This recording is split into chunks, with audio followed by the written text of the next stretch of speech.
beheaded, and their bodies were thrown into the Nile. Napoleon was learning how to behave like a Middle Eastern dictator. Bonaparte had been in Egypt a mere 4 months, but a lot had happened. He had defeated the Mamelukes, established a scientific institute, lost an entire naval fleet, crushed a revolt, and discovered that his wife Josephine was unfaithful to him.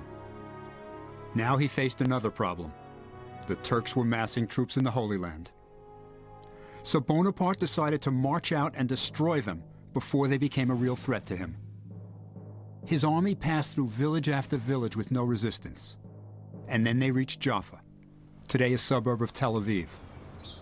Within the walled city, 3,000 Turkish troops combined with the citizens to resist. Bonaparte bombarded the city with everything he had. Finally, he sent emissaries to arrange the conditions of surrender. But the Turks killed them and displayed their heads on the ramparts. When the French troops finally took the city, they went berserk. Bonaparte noted in his journal, "The soldiers' fury was at its height. Everybody was put to the sword. Being sacked, the town experienced all the horrors of a city taken by storm. The massacre was terrible. Soldiers became beasts, sinking their bayonets into old men and babies, raping young girls still locked in the arms of their dead mothers, while the cries for mercy from the sick and elderly filled the air. But this was only the beginning."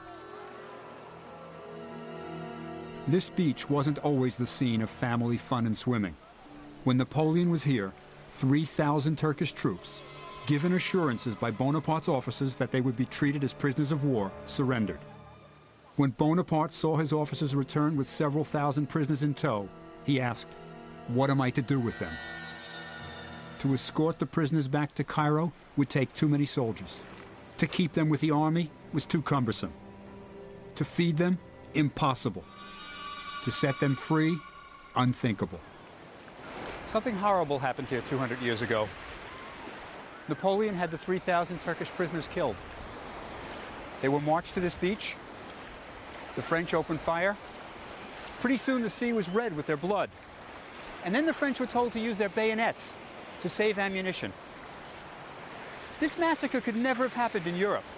But Napoleon wasn't in Europe, and he was behaving like a Middle Eastern despot. You know, it took 3 days to kill all those Turkish prisoners. Even Turks who swam out to distant rocks were hunted down and bayoneted to save bullets.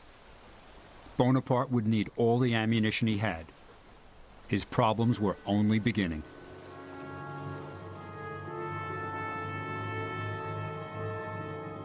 When Napoleon entered the Holy Land, the plague was raging and dozens of his men were dying every day. To ease the suffering of his troops, Napoleon opened a hospital in Jaffa that was soon overflowing with victims. Everyone was terrified of the plague.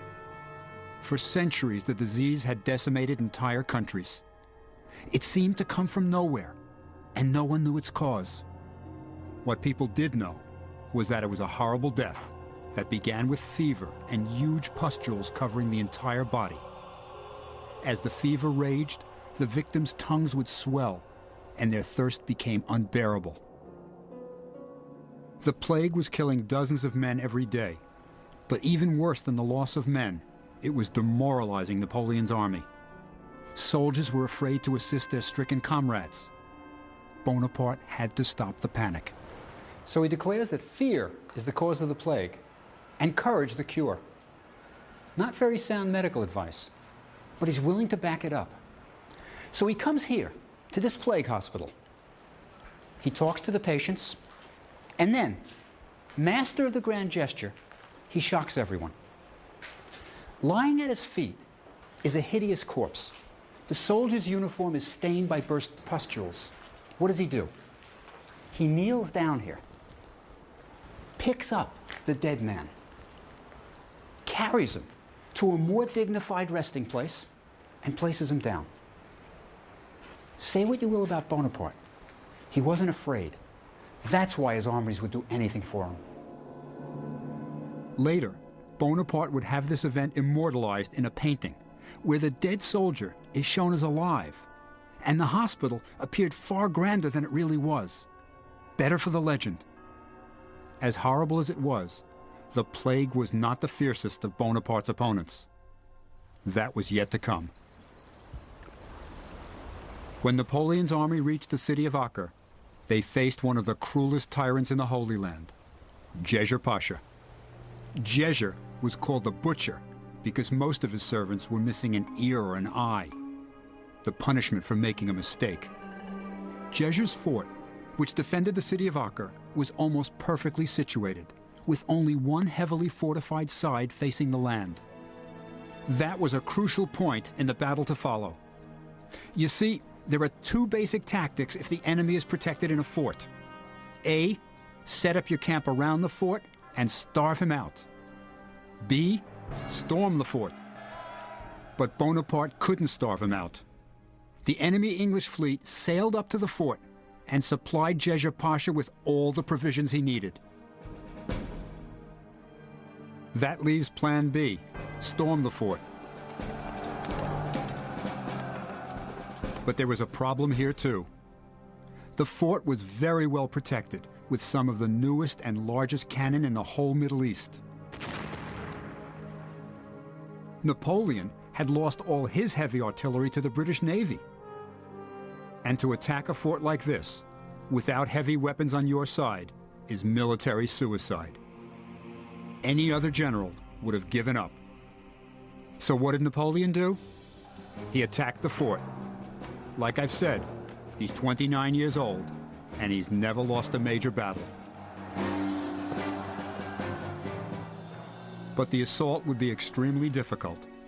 The British had placed cannons on a small island just offshore to protect the fort's most vulnerable area, the city's main gate.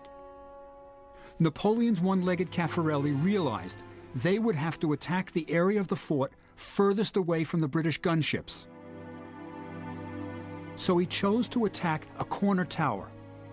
Once it was breached, the French could storm the fort, but to get to it, they would have to cross a moat. Caffarelli stomped around supervising the operation. The French were camped a quarter of a mile from the moat, so an engineer was sent to scout it, but he was killed by a sniper. So Bonaparte didn't have the details of its depth and construction. All they could see was a gradual slope from the top towards the bottom. When the men finally charged, they discovered the slope into the moat ended abruptly and was followed by a sheer drop of 20 feet. The French frantically tried to construct ladders to climb into the moat and then scale the other side, but it was impossible. As Djejer's men fired on them, the moat became a death trap.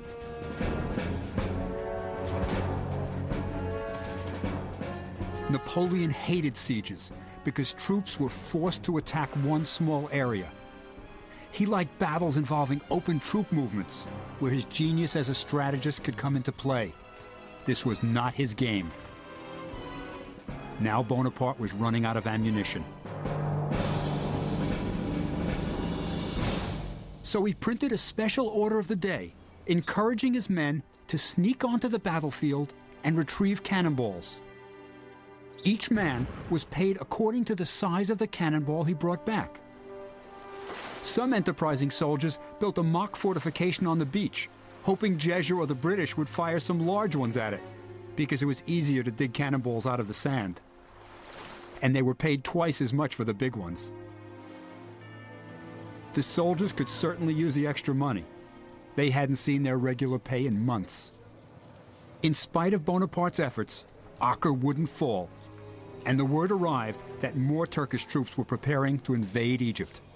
Napoleon had to fold his tent and sneak out in the middle of the night. He had just experienced his first major defeat in battle.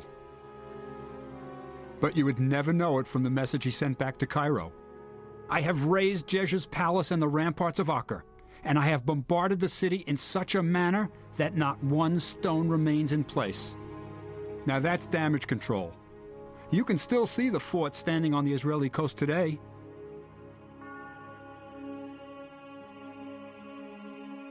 But the one thing he couldn't disguise were his losses. Bonaparte's favorite, one-legged Caffarelli, had his arm shattered by a cannonball and died 8